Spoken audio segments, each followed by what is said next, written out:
الحمد للہ رب العالمین والصلاة والسلام علی حبیبہ محمد اعوذ باللہ من الشیطان الرجیم بسم اللہ الرحمن الرحیم۔ یہ ایک سوال ہے، کیا روحانی مناصب میں کلندر بھی کوئی منصب یا مقام ہے، جیسا کہ کچھ بزرگوں کے نام کے ساتھ لگا ہوا ہے؟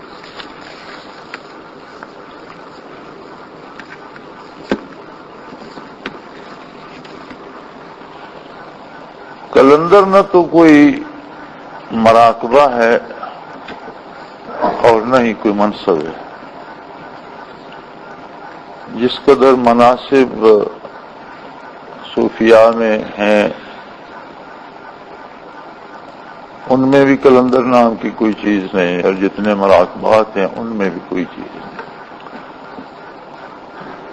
یہ لوگوں کی بنائی ہوئی ایک اصطلاح ہے جس کا مفہوم عرف عام میں یہ لیا جاتا ہے کہ ایسا بندہ جو دنیا سے بے نیاز ہو گیا ہو یا تارک دنیا ہو، یا اس طرح کی یہ ایک اصطلاح بنی ہوئی ہے۔ تو کچھ بزرگوں کے ساتھ یہ نتھی کر دیتے ہیں، اور لوگ جو کچھ ساتھ لگاتے ہیں، آپ کی نظر سے بھی گزرتا ہوگا، میں بھی دیکھتا رہتا ہوں، تو اس طرح خلط ملط کر کے لگاتے ہیں۔ ایک بندے کو پہلے غوث لکھیں گے، بعد میں کتب بھی لکھ دیں گے، آگے اسے ابدال بھی لکھ دیں گے، جیسے کسی جرنیل کو جرنیل لکھ دیں، پھر اسے صوبیدار میجر بھی لکھ دیں۔ تو لوگوں کو یہ تمیز بھی نہیں ہے کہ ان میں ترتیب کیا ہے یا ان میں چھوٹا بڑا کون ہے۔ اور عموماً یہ لکھنے والے لوگ جو ہیں یہ سارے وہ لوگ ہیں، اکثریت ان لوگوں کی ہے جو خود اس سے واقف نہیں ہیں۔ اور صوفیاء کے حالات میں ایک اور ستم ظریفی یہ ہے کہ بعض ایسی چیزیں جنہیں صوفیاء نے کمزوری سمجھا انہوں نے کرامات میں لکھ دی، اور جو ان کی کرامات تھیں ان کا ذکر ہی کسی نے نہیں کیا۔ حقیقت یہ ہے کہ خود مسلمان کیا ہے؟ مسلمان عالم انسانیت کا ایک ایسا فرد ہے جس کی گردن اللہ کریم کی بارگاہ میں خم رہتی ہے، اور اللہ کے سوا کسی کے سامنے جھکنا گوارا نہیں کرتا، سوچ بھی نہیں سکتا کہ اللہ کے علاوہ کسی بارگاہ میں اس کا سر جھکے گا۔ حق پر قائم رہتا ہے اور کبھی باطل سے سمجھوتے کر کے زندگی نہیں گزارتا۔ یہ جو دو لفظ ہیں مسلمان اور مجاہد، یہ دونوں ہم میں نہیں ہیں، ایک ہی فرد ہے۔ جب وہ مسلمان ہے تو وہ مجاہد بھی ہے، اور غلبہ حق کے لیے اس کی ساری قوتیں ہمیشہ وقف رہتی ہیں۔ اس کی زندگی، اس کی جان، اس کی اولاد، اس کا مال، اس کے سارے وسائل احقاق حق کے لیے ہوتے ہیں اور ابطال باطل کے لیے ہوتے ہیں۔ اور ایک مسلمان جہاں رہتا ہے، جب تک رہتا ہے، وہ حق کا علمبردار اور باطل کا مخالف ہوتا ہے۔ اب ہمارے سامنے جو صوفیاء ہیں یہ ایسے عجیب لوگ تھے کہ دوسروں سے ہزاروں گنا بڑھ کر انہوں نے قربانیاں دی، اور یہ ایسے مردان حق تھے کہ کافر تو کافر، بدکار مسلمان حکمرانوں کی بھی بات سننا انہوں نے گوارا نہ کی، اور ان سے بھی مقابلے کرتے رہے۔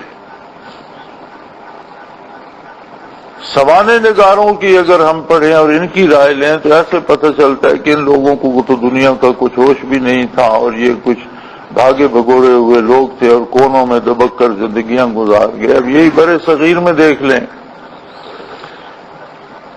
آپ ملتان کی تاریخ پڑھیں اور پھر اس میں غوث بہالک رحمۃ اللہ علیہ کا کردار پڑھیں، اجمیر کی ریاستی تاریخ پہ نگاہ ڈالیں تو پورے برے صغیر میں ہندوؤں کی سب سے قابل فخر ریاست اور سب سے طاقتور ریاست اجمیر تھی۔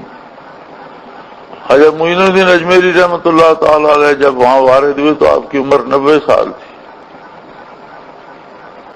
120 سال کی عمر میں آپ کا وصال ہوا، 30 سال بعد جب آپ کا وصال ہوا تو 1.25 لاکھ کے لگ بھگ اجمیر کے لوگ آپ کے جنازے میں شریک تھے۔ تو یہ کیا گوشہ نشینی سے یا مسکنت سے کام ہوتا ہے؟ جہاں اسلام کا نام لینا جرم تھا، وہاں کی نصف سے زیادہ آبادی کو 30 برسوں میں حضرت نے مسلمان کر دیا، اور ہندوستان پر حملہ آوروں میں ہمیشہ اجمیر میں اور آنے والے مسلمان حملہ آوروں میں ہمیشہ مقابلہ ہوتا رہا۔ فتح تو اسے ایک ولی اللہ نے کیا، لڑائیاں ہوتی رہیں، ہارتے رہے، جیتتے رہے۔ اسی طرح معروف ہے ہمارے پاس پنجاب میں داتا صاحب، لیکن آپ یہ بھی تو دیکھیں کہ ایک شخص کہاں سے چل کر کہاں پہنچا۔ جب یہ لوگ ہندوستان تشریف لائے تو ہندوستان یہ آج والا ہندوستان نہیں تھا، بر صغیر بین الاقوامی طاقت کا مرکز تھا۔ یہاں کی حکومتیں مضبوط ہوتی تھیں اور یہاں کا مال و دولت کے چرچے تھے، اور جس مغرب میں آج ہم مزدوری کرنے کے لیے جاتے ہیں، یہ مغرب بر صغیر میں مزدوری کرنے کے لیے آتا تھا۔ مغرب کے لوگ خود کو خوش نصیب سمجھتے تھے کہ یہاں انہیں روزگار مل جائے۔ اس وقت کے ان طاقتور حکمرانوں کے مقابلے میں کہیں سے آ کر، ہزاروں میل سے آ کر ان لوگوں نے بیٹھ کر حق کی تبلیغ کی اور باطل کو للکارا۔ اب یہ زمانہ نگاروں نے اسے ایسا افسانوی کردار بنا دیا کہ یہ تو گئے گزرے لوگ تھے اور بڑے مسکین تھے، اور مسلمان اگر مرد حق اور مجاہد ہے تو ایک ولی اللہ تو اس سے کروڑوں گنا زیادہ مرد حق، زیادہ کام کرنے والا، زیادہ جم کر رہنے والا، زیادہ حق کا ساتھ دینے والا اور باطل کے لیے ہمیشہ لرزہ برندام رکھنے والا فرد ہوتا ہے۔ ولایت کی نشانی یہ ہے کہ باطل جہاں بھی ہو اس سے خطرہ محسوس کرتا ہو۔ یہ جو مسکنت آ گئی اور گوشہ نشینی آ گئی تصوف میں، اور لوگوں نے چلے کاٹنے شروع کر دیے، اس کی وجہ یہ نہیں تھی کہ یہ تصوف کی ضرورت ہے، اس کی وجہ یہ تھی کہ جب توجہ کامل نہ ملی تو بھوکے رہ کر، راتوں کو جاگ کر، مجاہدے کر کے لوگوں نے کچھ نہ کچھ حاصل کرنے کی کوشش کی، اور اس سے منازل و مقامات نہیں ملتے، مشاہدات ہو جاتے۔ اور پھر جو ان لوگوں کو ایک لطیفہ قلب کسی نے سکھایا، اور پھر انہوں نے چلہ کشی کر کے، بھوکے رہ کر، راتوں کو جاگ کر، گوشہ نشینی اختیار کر کے اس پہ کچھ انوارات انہیں نظر آنے شروع ہو گئے، تو انہوں نے سمجھا بات بن گئی، اسی کو ولایت کی انتہا سمجھے رکھا۔ اور بے شمار آپ تصانیف میں دیکھیں گے کہ فلاں حالانکہ انہیں پتہ کوئی نہیں ہوتا لکھنے والوں کو، فلاں بزرگ نے جی فلاں جگہ فنا بقا کر لیا فلاں بزرگ سے اور سلوک کی انتہا کو پہنچ گیا، حالانکہ فنا بقا ابجد ہے، الف بے جیم ہے سلوک کا۔ فنا بقا تو الف بے جیم ہے، حروف ابجد ہیں، یہاں سے تو بات شروع ہوتی ہے۔ فنا فی اللہ اور بقا باللہ کی کیفیت سے جو گزرتا ہے وہ سلوک کے دروازے پہ قدم رکھتا ہے، اور سلوک نہ ختم ہونے والی چیز ہے۔ اگر کوئی صوفی ترقی کرتے کرتے عالم امر میں پہنچ جاتا ہے تو اس نے کمال نہیں کیا، واپس گھر پہنچا۔ قل الروح من امر ربی، انسانی روح تو عالم امر سے ہے۔ اگر کوئی اتنی ترقی کرتا ہے کہ وہ ترقی کرتا کرتا عالم امر میں پہنچ جاتا ہے تو گھر پہنچا نا، یعنی بڑی محنت کی تو واپس گھر پہنچا، اپنے مقام پر پہنچا۔ اب اس سے آگے چلے گا تو ترقی ہوگی، آگے اس کی انتہا کا کیا ہے؟ کوئی ایسی جگہ نہیں کہ جہاں اللہ کریم بیٹھے اور اس سے آگے کوئی جگہ نہیں اور وہاں آپ پہنچ گئے۔ یہ ترقی ہوتی رہتی ہے زندگی میں، موت کے بعد برزخ میں، میدان حشر میں، جنت میں بھی مسلسل ترقی ہوتی رہے گی، اور یہ سلسلہ کبھی ختم نہیں ہوگا۔ اس لیے سلوک کی کوئی انتہا نہیں۔ ہم چونکہ ان مصنفین کے اور ان کتابوں کے اور سنی سنائی باتوں کے زیر اثر رہتے ہیں، تو میں دیکھتا بھی رہتا ہوں، اثر کے بعد میں وہاں بیٹھتا ہوں، ساتھی آ جا رہے ہوتے ہیں، میں دیکھتا رہتا ہوں۔ مجھے مایوسی ہوتی ہے جب میں آپ لوگوں کو بڑا اس طرح سے دیکھتا ہوں، تو مسکین سا بنا ہوا۔ میں سمجھتا ہوں شاید تو ہمارے سمجھانے میں کمی ہے یا کیا ہماری تربیت میں کمی ہے۔ مسلمان کو تو مرد مجاہد جہاں سے گزرے فضا کو چیرتا ہوا گزرے، پتہ چلے کوئی ہستی ہے، کوئی وجود ہے جس کے ساتھ اللہ کی مدد ہے، اللہ اس کے ساتھ ہے۔ اب صحابہ کرام کی زندگیاں پڑھے، کون پارسا ہوگا صحابہ کرام رضوان اللہ علیہم اجمعین سے؟ ساری دنیا کے اولیاء اور اقطاب اور غوث جمع کر لو تو ان کی جوتیوں پہ نچھاور ہو سکتے۔ لباس پرانے تھے، تلواروں پر دو پھٹیاں رکھ کے اوپر کپڑا باندھ لیتے تھے، جوتوں کو گرہیں لگا لیتے تھے۔ فاروق اعظم رضی اللہ عنہ جیسے عظیم انسان کے لباس میں 13 پیبند لگے ہوتے تھے، لیکن جہاں جاتے تھے ہر چیز لرزہ بر اندام ہو جاتی۔ کیسر کے پاس جو صحابہ کرام میں سے جو سفیر پہنچا تو کیسر نے حیران ہو کر دیکھ کر کہا کہ تمہاری تلوار پر تو 2 لکڑیاں رکھ کر اوپر سے کپڑے سے گاٹھ لگی ہوئی ہے، تو تم کیا لڑو گے؟ تو انہوں نے فرمایا کیسر میانیں نہیں لڑا کرتی، تلواریں لڑا کرتی۔ تم میان کی بات کر رہے ہو، تم نے میری تلوار کی کاٹ نہیں دیکھی۔ ایک شخص لرزہ براندام کر دیتا تھا بڑے بڑے حکمرانوں کو، ان کی وجاہت، ان کے چہرے کی عظمت، انوارات و تجلیات سیماہم فی وجوہہم من اثر السجود، ان کے چہروں پہ تجلیات باری رقصاں ہوتی تھی، اور مخاطب پہ روب طاری ہو جاتا تھا، وہ بندے کا نہیں ہوتا تھا، تجلیات الہی کا ہوتا تھا، امین ہوتا تھا تجلیات باری کا۔ تو مومن کو اب جہاد اور فساد میں بڑا فاصلہ ہے۔ ہر جھگڑا جہاد نہیں ہے، ہر لڑائی جہاد نہیں ہے، دہشت گردی جہاد نہیں ہے، یہ فساد ہے۔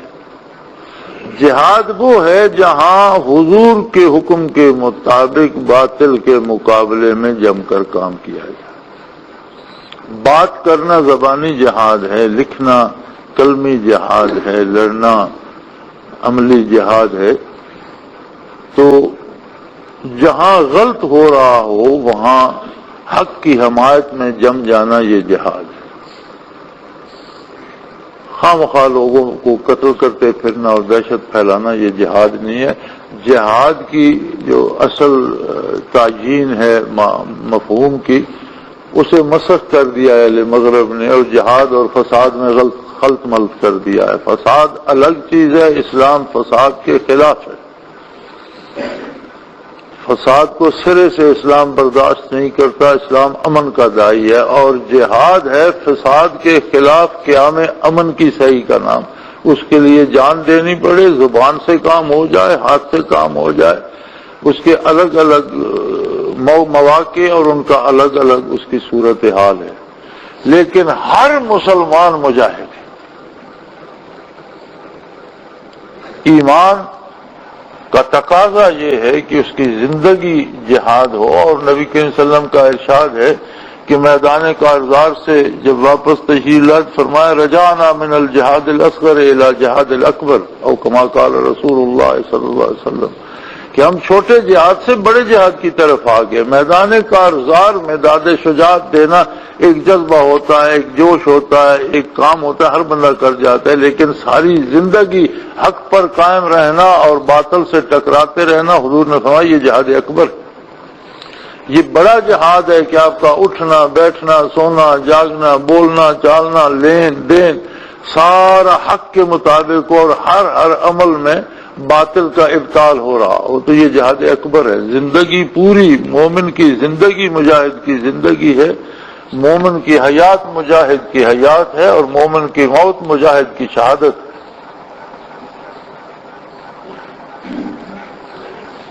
تو یہ کلندر وغیرہ اسی طرح وضعی اصطلاحیں ہیں جیسی لوگوں نے گھڑ لی، اور ان کے پاس اس کی کوئی دلیل نہیں کہ جسے یہ کلندر کہتے ہیں اس کے کلندر ہونے کا کیا ثبوت ہے، یہ کلندر منصب کیا ہے۔ کسی بزرگ نے، کسی صوفی نے، کسی پرانی کتاب میں بزرگان دین صوفیاء پہ، تصوف پہ بھی تو بے شمار لٹریچر ہے، کہیں اس کا کوئی سرا نہیں ملتا۔ یہ محض قصہ گو جو ہیں، یا جو ایک طرح سے آپ بڑا اپنے اعزاز دیں تو سوانے نگار کہہ لیں، تو سوانے جنہوں نے اولیاء اللہ کی لکھی ہیں یہ ایسے عجیب لوگ تھے، خود اس سے واقف نہیں تھے۔ ہم تو پڑھ پڑھ کے حیران ہوتے رہتے ہیں، اور جو باتیں کمزوری سمجھی جاتی ہیں وہ انہوں نے سوانے میں کرامت لکھ دی ہیں، اور جو ان کی کرامتیں تھیں ان کی انہیں سمجھ ہی نہیں آئی۔ ان کی کرامت حقیقی تو یہ تھی کہ انہوں نے جہاں باطل کی قوت زور پر تھی وہاں ڈیرے لگائے اور باطل کو شکست دی۔ ایک فرد پہنچا تو ایک سے لاکھوں ہو گئے، لوگوں کو حق پر چلنا سکھایا، اللہ کی مخلوق کو اللہ کے غضب سے بچایا اور انہیں جہنم میں گرنے سے بچا کر صراط مستقیم پہ گامزن کیا۔ نبی علیہ الصلوۃ والسلام کے بے شمار معجزات ہیں، لیکن بہت بڑا عظیم معجزہ کیا ہے؟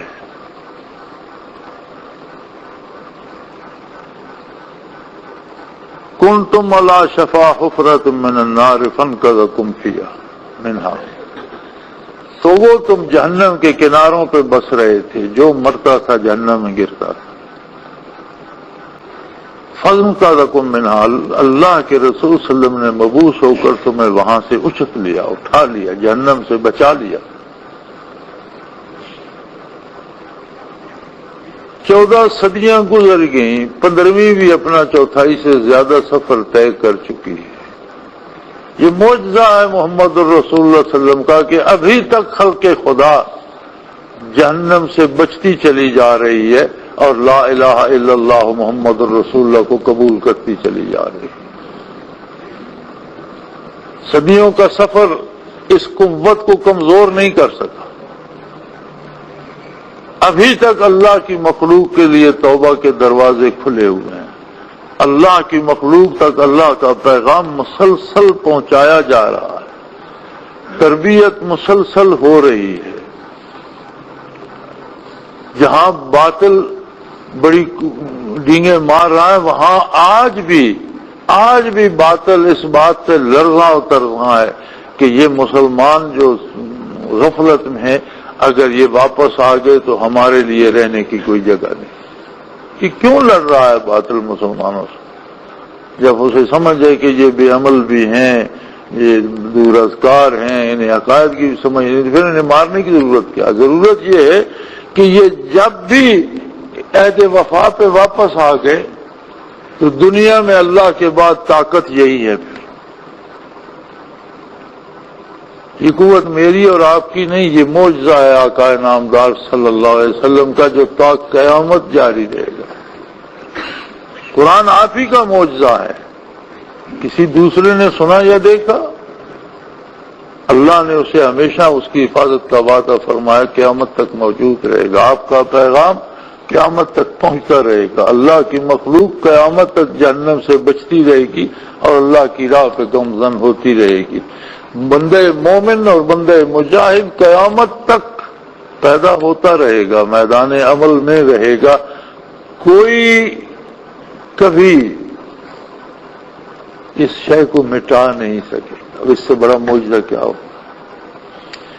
ولی کی کرامت بھی حقیقی کرامت یہی ہے کہ اس کے طفیل کتنے لوگ غضب الہی سے بچے اور کتنے لوگ دامان رحمت سے وابستہ ہو۔ اصل کرامت جو ہے، کرامت معجزے کی فرع ہوتی ہے۔ معجزہ جو نبی کے ہاتھ پہ صادر ہوتا ہے پھر اللہ کا ہوتا ہے، صادر نبی کے ہاتھ پہ ہوتا ہے، اسے معجزہ کہتے ہیں، عقل کو عاجز کر دینے والا۔ وہی معجزہ جب ولی کے ہاتھ پہ صادر ہوتا ہے تو اسے کرامت کہتے ہیں ولی کی نسبت سے۔ اور جو نبی کا معجزہ ہوتا ہے وہی ولی کی کرامت ہو سکتی ہے۔ اب یہ کوئی کرامتیں نہیں کہ جی ہماری گائے دودھ نہیں دیتی تھی، فلاں حضرت نے دم کر دیا تو وہ دودھ دینے لگ گئی، یہ کوئی کرامت نہیں ہے۔ شاید اسے کوئی حکیم دوا کر دیتا تو بھی ٹھیک ہو جاتی، کوئی ڈاکٹر ٹیکہ لگا دیتا تو بھی ٹھیک ہو جاتی۔ کرامت یہ ہے کہ حضور کے اسی معجزے کی فرح ہو اور اللہ کی مخلوق کو اللہ کے غضب سے نکال کر اللہ کے دامان رحمت میں لے آئے۔ تو جن اولیاء اللہ کو ہم عظیم سمجھتے ہیں، ان کی سوانح پڑھیں تو یہ کروڑوں نہیں تو لاکھوں لوگوں کو تو جہنم سے بچانے کا سبب بنے۔ یہ حقیقی کرامت ہے۔ اور جب باطل قوتیں زوروں پر تھیں،